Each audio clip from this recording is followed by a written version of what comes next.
Hello everyone, welcome to another Rick's Picks. Today I found a really cool one in the old toy box. I found the vehicle Jackhammer from the 80s toy line M.A.S.K.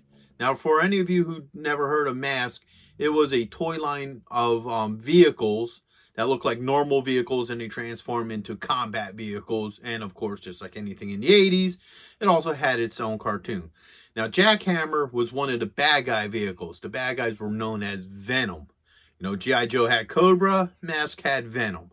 So what I'm going to do is I'm going to look at the vehicle and its driver, and then I'm going to give you my thoughts and opinions on it. So without any further ado, let's get to the review. Alright, so here is Jackhammer. This is a really cool looking vehicle. I always liked the M.A.S.K line. Always thought the concept was neat, was just regular vehicles turning into combat vehicles. So let's give this the rotation.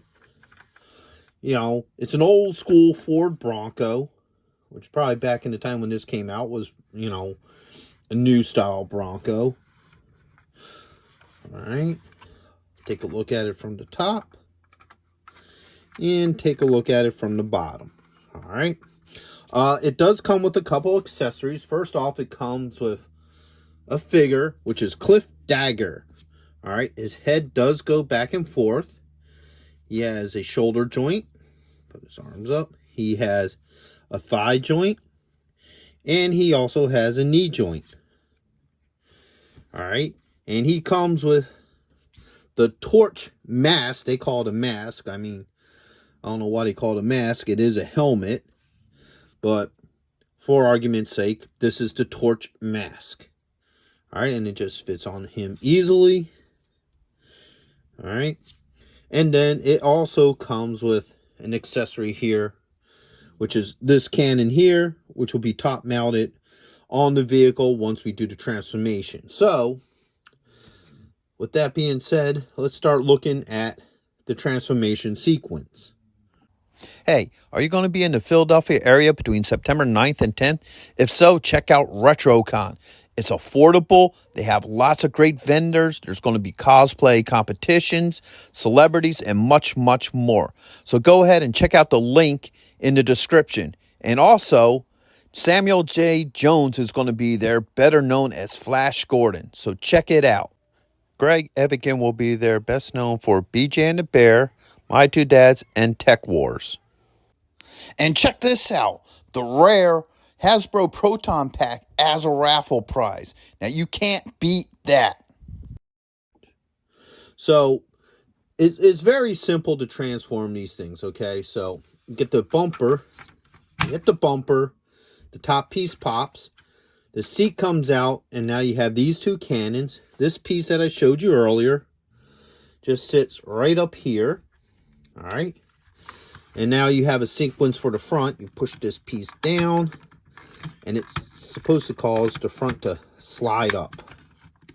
Now, forgive me, this toy is pretty old. There it goes. All right, that opens up. And now you have these two front-mounted cannons. And as the vehicle drives, see, they move, which is kind of cool. And it even kind of sounds like it has like a shooting motion. So as it's driving, it sounds like they're shooting. So let's give it a rotation in battle mode, as I will call it here. As you can see in the front, you got the Venom logo. It spins around this way. There it is from the back and from the side again. And let's give it a nice top view as well. Now, obviously, the wheels work. The nice thing about this one that I have is the rubber tires are still intact. With a lot of these older vehicles over the years, the rubber tires tend to decay. So if you get any kind of like maybe 90s on down vehicle and the rubber tires are still intact, you're a lucky individual. Both doors open. So this door opens. That's a little tight. But that door opens as well. So both doors open. You can see inside there all the little panels and buttons and stuff. And turn it around this way. You can see the steering wheel, the stuff that's molded into the plastic. Steering wheel does spin. All right. Now your character here, he can sit in the driver's seat, just like that. So if you want him driving, you can. All right, fits nicely, no issues. Or you can have him, or usually another, character that can just sit top mounted up there as well. So now you can have somebody in there, somebody in, either of your seats. So playability wise, these were really fun toys. They're really fun to play with. I really enjoyed them. The only issue that this line had at the time, was the factor that they were smaller than most of your normal figures. Usually most of your figures were about the 3¾ inch style. And so that made it difficult for crossplay.